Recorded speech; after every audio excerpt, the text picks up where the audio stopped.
cette vidéo, on va traiter l'écriture d'une réaction d'oxydoréduction. Donc nous avons deux couples redox, MnO4-, MnO4-2-, et le deuxième couple redox, MnO4-, MnO2. Alors, on vous présente pour chacun son potentiel. Alors on voit bien en comparant les deux potentiels que celui de MnO4-, MnO2 est le plus élevé. Donc d'après la règle de gamma, on place ce potentiel le plus élevé en haut et on place en dessous le deuxième.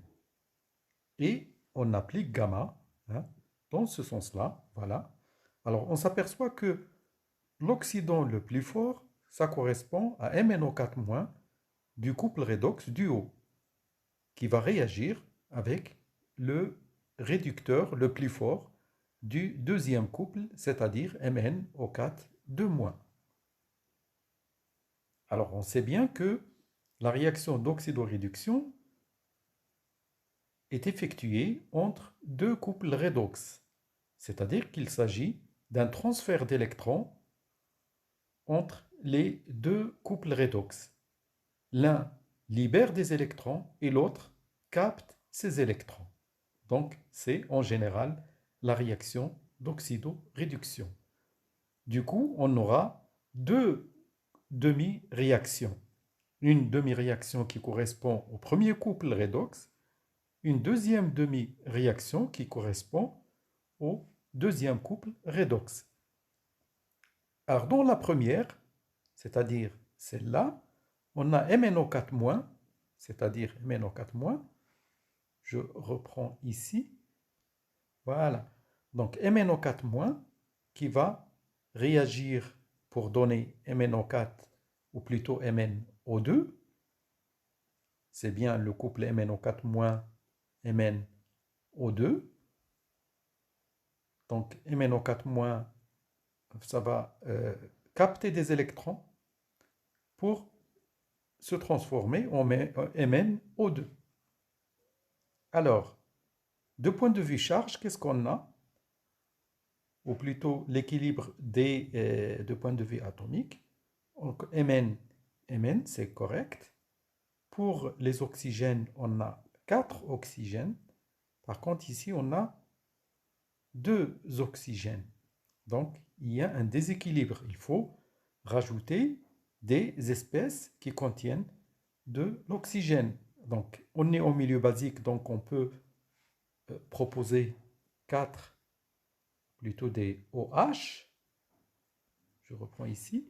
Donc, des groupements OH moins au milieu basique. Et si je compte le nombre d'hydrogènes, 4H+, ça va donner, je dois avoir 2 H2O à gauche pour équilibrer de point de vue oxygène et hydrogène. Donc 4 oxygènes à droite plus 2 oxygènes de MnO2, ça fait 6 oxygènes. À gauche, j'ai 4 oxygènes plus 2 oxygènes, ça fait 6. De point de vue hydrogène, j'ai 4 hydrogènes à droite et 4 hydrogènes à gauche. Donc, de point de vue atomique, c'est bien équilibré. De point de vue charge, j'ai 4 charges négatives à gauche. Ou si je peux ne pas compter les 3 électrons pour le moment, j'ai une charge négative à gauche et 4 charges négatives à droite. Donc, il me faut 3 charges négatives à gauche pour que ça soit 4 charges négatives à droite comme à gauche.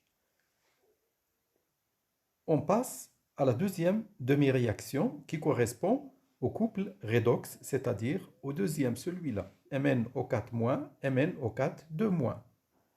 Donc, le réducteur qui va réagir, qui va être oxydé, c'est le MnO4-2-. Donc, le MnO4-2-, il va subir une oxydation, c'est-à-dire il va perdre quelques électrons.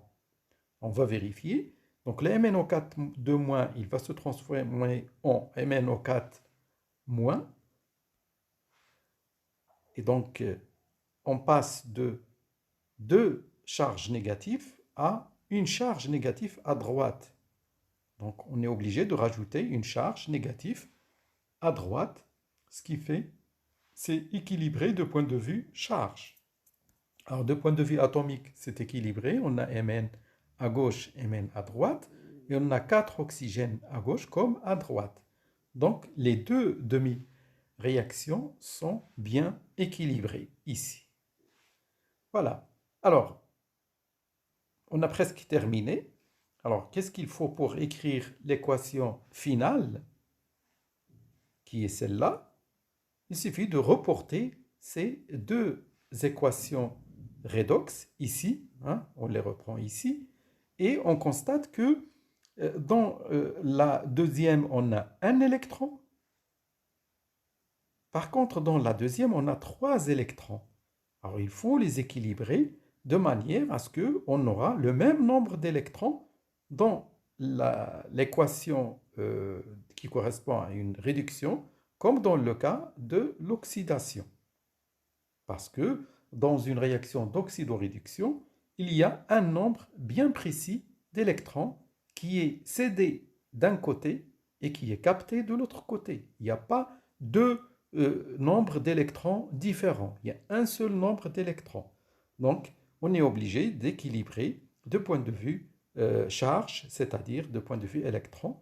Là, on a un électron et là, on a 3 électrons. Donc, le multiple commun entre 3 et 1, c'est 3. Donc là, on va multiplier par 1 puisqu'on a 3 électrons. Et ici, on va multiplier par 3 parce qu'on a un seul électron et on aura, du fait, enfin, on aura 3 électrons dans les deux côtés. Voilà. Et après, on additionne le terme à gauche, ici, et on additionne les termes à droite, ici, et ça nous donnera l'équation globale finale demandée. Voilà, avec ça, on termine et au revoir.